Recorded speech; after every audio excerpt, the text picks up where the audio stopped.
It's actually time to figure out what kind of hops I'm going to put in this thing, and I hadn't actually really thought about it.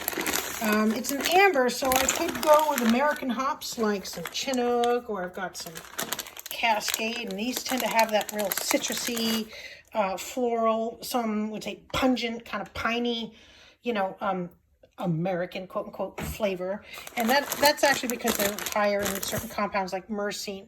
And now Cascade here is the #1 export hop from the US, and it's super popular. It's in a lot of your I think we tasted this in class if we had the Sierra Nevada Pale Ale. That is primarily Cascade, as is Harpoon IPA. And you'll see here alpha acid 6.3. It also calls it dual purpose, all right? So hops can be added. Hops are added to beer for a variety of reasons. #1, they're a preservative, which in the advanced class we talk about how that actually works on a functional level, how they act as a preservative. But they also add a lot of aroma if you add them towards the end, you know, aroma and flavor, right? Flavor is just aroma in the mouth.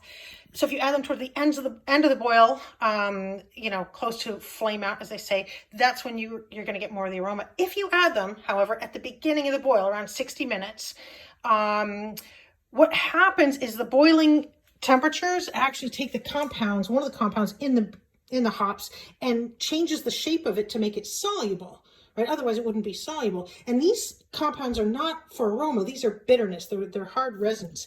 And it's this bittering quality that gives beer, it's that lovely puckeriness. So I have a variety of different hops here. As you can see, I've got a ton more. So when you guys are looking for prizes, you know, hit me up. Willamette is also an American hop, and this one here has less alpha acid, 4.4. That's the bittering amount. So this does not say dual purpose, because it would be really, you'd have to use a ton of it to act as a bittering hop at only 4.4. So it's mainly used for aroma. What I like about it is that it's subtle and spicy. So it's good for a lot of different things. Chinook, like the salmon, okay, from the Pacific Northwest, 14.1. Now, if you use this as a bittering hop, you don't need very much. That's for darn sure, because it's 3 times as bitter almost as our Willamette. But the aroma and flavor here is definitely a lot more pungent. Pacific Jade, this is from New Zealand, also 14% bittering hop.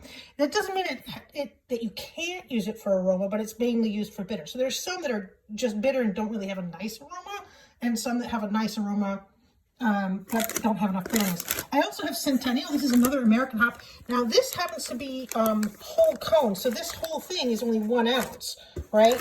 Where this is 8 ounces. This is pellets, and I'll show you what those look like in a little bit. This is also a sample I got from 4 Star Farms, Mount Rainier pellets. So there's a variety of different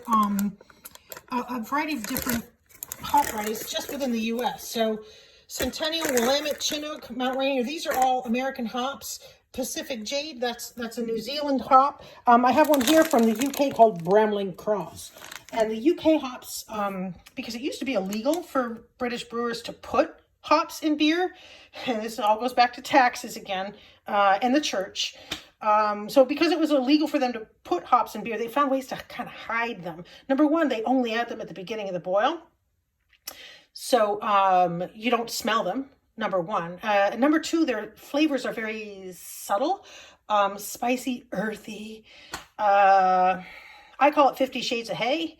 They definitely have a lovely kind of hay-like aroma, if you like that, you know, aroma.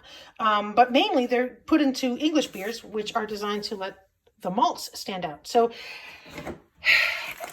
being that I'm making an amber, I'm going to skip the Bramling Cross here, and I'm not really very interested in it anyway. I have to say dual purpose at 8%, and I'm going to divvy it up. I'm not sure how much I'm going to put in here. I haven't calculated IBUs yet, but I'm probably going to dry hop with some Centennial Leaf, or maybe put that in at flame out just to add some nice aroma. And you'll be surprised at how beautiful that looks.